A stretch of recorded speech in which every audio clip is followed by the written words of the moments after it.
Update lang mga mama, ako kasi is nagsasampay ng mga damit ni Madam. Kasi syempre nakika-laundry tayo. Kaya paano tumulong tayo? Nakakaloka kasi habang sinasampay ko yung kanyang mga damit. Suddenly, may nakita ako. Nasama sa laundry. Madam, if you're watching this, nakakaloka ka. This is not scripted. Pero, sarere, Madam, ano to? Ano to, recyclable? Parang nilaundry mo, tapos gagamitin mo ulit. Nakakaloka talaga si Madam. Pero at least, practice safe sex. Pero ang nakakaloka, bakit nasama to sa laundry? Nakakaloka si Bakla. Gulat talaga ako. Iko, ano to? Parang kala ko ano na ako. Kala ko plastic. Hindi na rin talaga nakakapagtaka kapag nakita kay Madam Ivan ng ganito. Kaya ko gagamitin pa to ni Madam. So, kaya niya nilabahan. Diyan ka muna. Kaloka talaga si Tanda. Nagsasampay kasi ako ng mga damit niya. Kasi ako nag-request sa kanya na magsampay kasi nga si Bakla is nag-walking. And ako rin kasi maglo-laundry. So, kailangan ko siya isampay. Hindi pwede maiwan to dito. Nakakaloka kasi Madam. Madam! Siguro si Madam gagamitin niya pa yan. Si Bakla madami ng budget para sa mga condom. Pero, bakit nasama? Feel ko, hindi napansin ni Madam yan. Kasi kanina, nung magla-laundry na siya, binagsak niya lang lahat. Tapos sabi ko sa kanya, Madam, bakit ganyan? Dapat binabaliktad mo yung mga dapat ibaliktad. Kasi ako, pag nagla-laundry ako, yung mas nadudumihan talaga, like yung underwear. Nakikita ba ako? Like yung underwear, binabaliktad ko siya kasi sa loob yung madumi, not sa labas. Pero kapag mga damit, t-shirt, nakaharap talaga siya. Hindi siya nakabaliktad. Kasi, 'di ba, sa t-shirt, yun yung pinaka nadudumihan kasi lumalabas tayo, napuputi ka, napapawisan talaga ng alikabok, ganon. So sa labas talaga yung pinaka madumi. Ewan ko ba kay Madam, biglan lang binagsak lahat ng mga damit niya dito.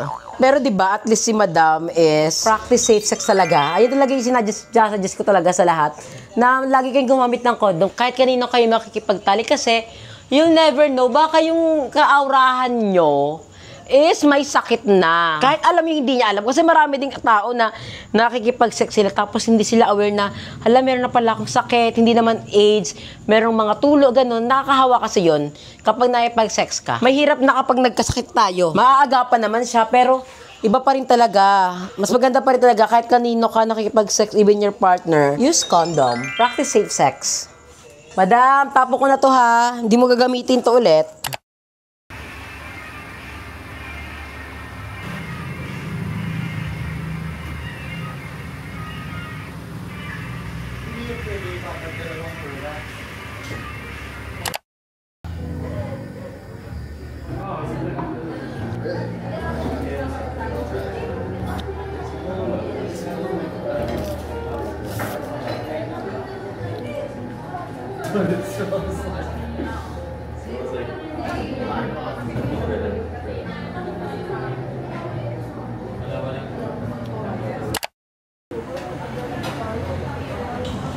Mais con yelo, banana con yelo, tsaka isang halo-halo. Ano ba, dine? Dining na lang. Dining ko. 3:30. Thank you, Mom. Very good, Mom. Ang init ngayon, nakaka-impact. Hindi yan lang inabot, ako talaga pinakabot niya.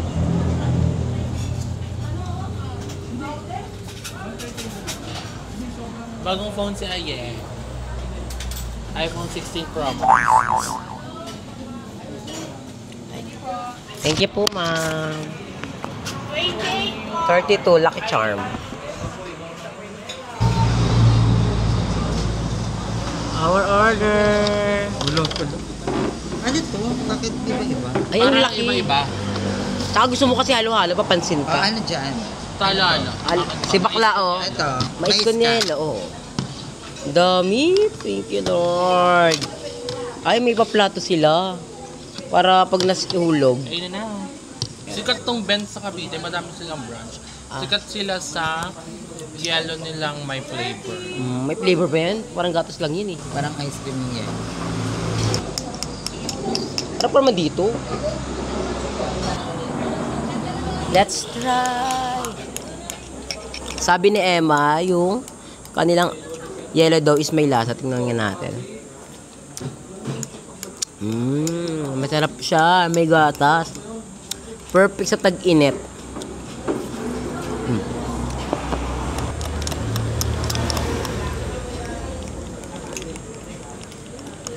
Ang tamis ng saging kunyelo ko, ang tamis. Tapos nga yung saging. May saging ba sa'yo? Chiko-chiko. Yung saging na kain. May mais din. Ito ba? Bakit sa akin?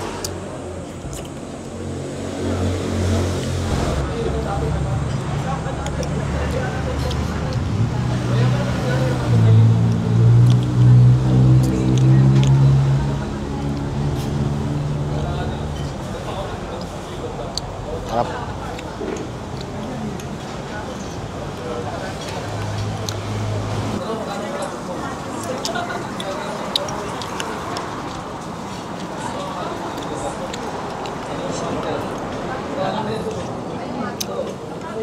Paubos na yung pako. Hindi ko nga na ano? Nanilunod ako sa ano? Nakakadamit kasi siya ng ano. Lalamunan. Tinititigan ko yung paligid.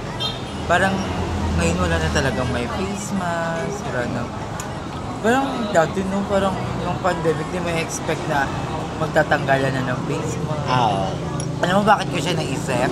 Kasi ganito yung pwesto natin.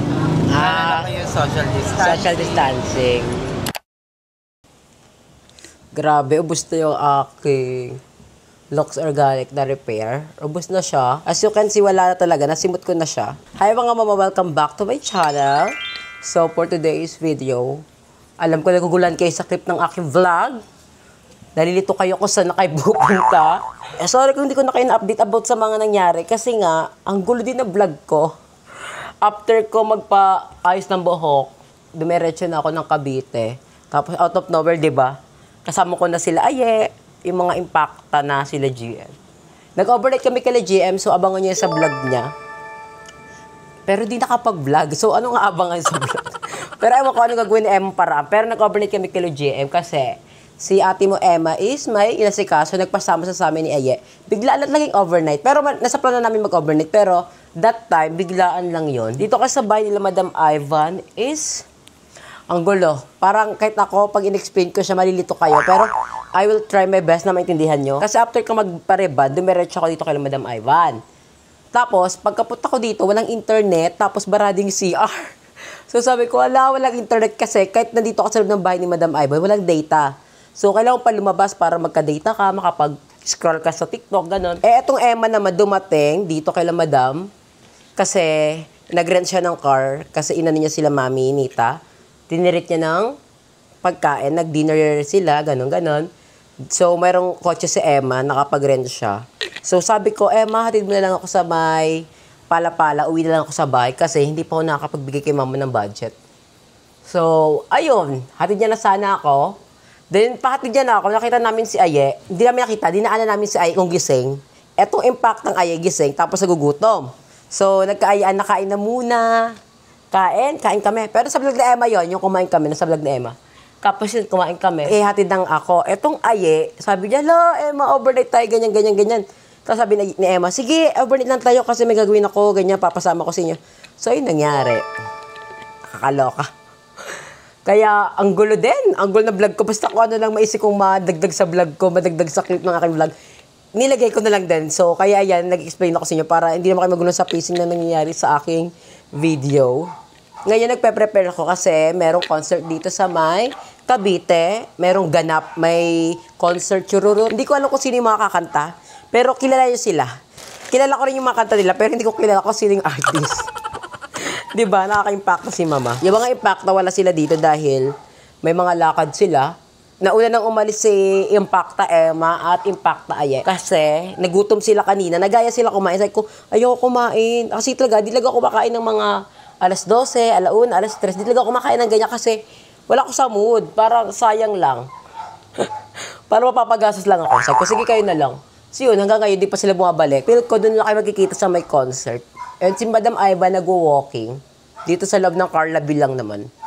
Nakakaloka kasi itong sunscreen pala is hindi FDA approved. Hindi ko alam kung totoo ba yung rumors na yun or chika-chika lang. Pero marami kasi nagsabi na chemist na hindi daw siya FDA approved. Kasi paano nagkaroon ng pink na parang ganito, kung hindi siya kasama sa ingredients? So, I don't know. Pero okay naman siya sa akin. Alam niyo ako, I'm very sensitive. Sensitive lagay mukha ko. Pero, isa to sa mga sunscreen na nag-work sa akin, na nagustuhan ko talaga. Kasi, after kong maglagay ng sunscreen, hindi naman tinitigyawa, hindi naman ako nagkakaroon irritation sa mukha. So, okay siya. Napapaisip ako kung gagamitin ko pa rin ba siya kahit hindi siya FDA approved or ititigil ko na. Pero gusto ko siya. I don't know. Nakaka-impacta. Meron din naman kasi mga FDA approved ako na try na sunscreen before na hindi na maganda sa akin. So, ano ba?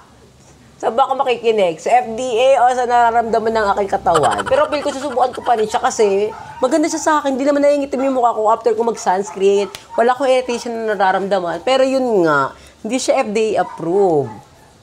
Tapos pag nilagyan ko siya ng pulbo nito, Dr. Sensitive, ito kasi ginagamit ko sa mukha ko talaga. Hindi ako gumagamot ng foundation. Kasi pag foundation, after ko maglagay, nagkakaroon ako ng tigyaw talaga, nagkakaroon ako ng nana. So, ito na ako, pulbo-pulbo na talaga ako. Pulbo at lip tint lang talaga si mama. Lagay pa tayo. Update ko na lang kayo sa ano mangyayari later kasi magpe-prepare muna ako. Ayoko ko pa nagpe-prepare ako, may kinakausap ako, nagbablog ako kasi hindi ko alam, tumatagal ako. Kailangan ko magmadali kasi may darating akong order. Galing kay ate mo, Jessica. Parating na siya dito. Pero hindi si Jessica yung darating. Umorder kasi ako kay Jessica. Basta explain ko lang later, mamaya na nga lang pagdating ng order ko. Finally, dumating na yung ating order kay Jessica. At ang dami, nagulat ako, ba't ang dami? Yung pala, naglagay siya ng yelo kasi pag, pag out of delivery, pag for delivery yung iyong order kay Jessica is, meron palang hiwalay. Kala ko kasi, di ba sa iba kasi, wala silang nilalagay na yelo. Mismo ano lang. Wow, ang sweet naman. Ayan, ito yung order natin kay Jessica. Tanan! Ang ganda, look! Ito yung order ko kay Jessica, tapos nalagyan mo na siya ng yelo. Dalawa lang po kayo eh. Gusto mo humingi? You want, nabububo na. You want coffee? Coffee? Ako din. But coffee is not for children. Hindi po daw sa akin. Again? Ako din. Pwede sa ito? Opo, sa amin. O, go. You will share for one, ha? You will share for one. This one. Ay, Water okay. ako rin. Ano pa? Water. Gusto mo ng water? Di water ka na lang. Water, yan lang po. Ganito. Tapos, wag na water. Siya ka water eh. Water. Kita mo ng baby boy namin. Meron kaming baby boy here. Come here. Makita ka sa vlog. Dito ka sa... Ayan, this is the baby boy. And this is the baby girl. Bisita namin dito sa bahay. Bigla na pumunta. Water, oh. Ay, no water. Tubig mo. Ayun, oh. Inumin mo yung water. Ito talaga yung in-order ko kay ito talaga in-order ko. Ito talaga yung rason kung bakit ako napa-order kay Jessica. Kasi nga, etong kwentong kwintas na to is matagal na to. Wait, ang taas naman ang angle ko. Ito kasi, nagpalawan kami before, way back March 2024 pa. Nagpapag-isa ako sa Palawan. Tapos ako, Jessica, dali mo na nga lang. Kunin ko na lang sa'yo pag pauwi ko ng Manila. Tapos yung pag-uwi ko ng Manila, wala, di niya nakita, hindi niya nalagay sa sakyan. So, wala, nakalimutan ko na. And ito yung kwintas, mga mama, I love it. Ito yun. Tapos 145 pesos pa to sa Palawan. Supposedly, ito talagang mga to is ibibigay ko sa mga nakshi ko. Kaso lang ang nangyari, friendship over, charot. Wala lang ako update sa kanila kasi busy na sila sa kanilang pag-aaral and yung iba na sa bakasyon. Nag-aaral, bakasyon, ang gulo ni mama. Basta wala lang akong update sa kanila. Tapos, eto.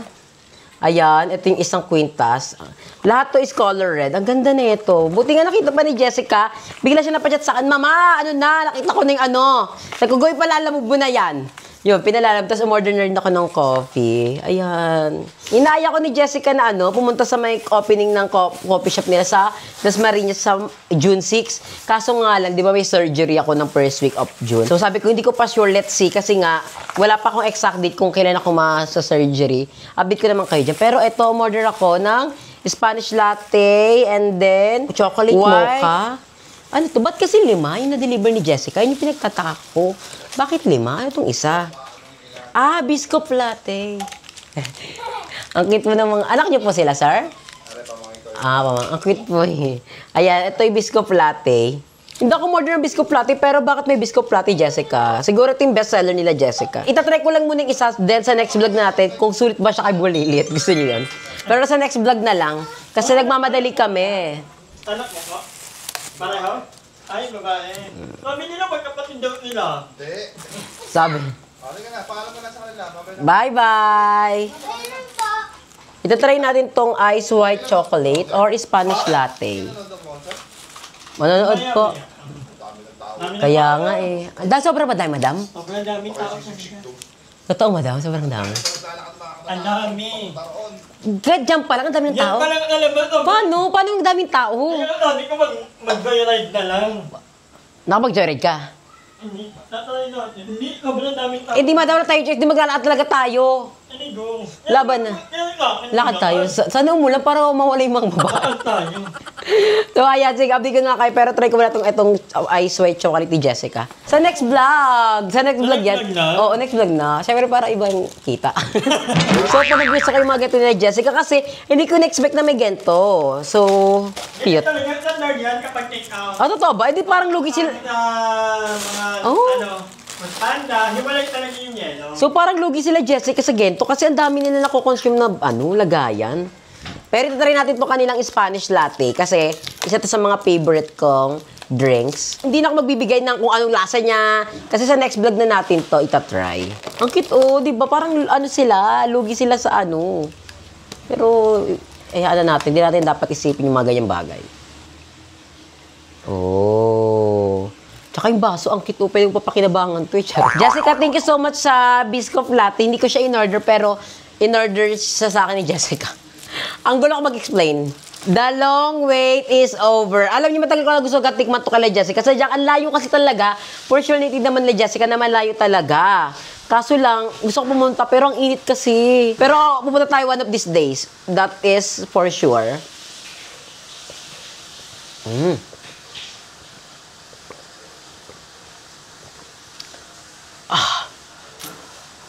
My God.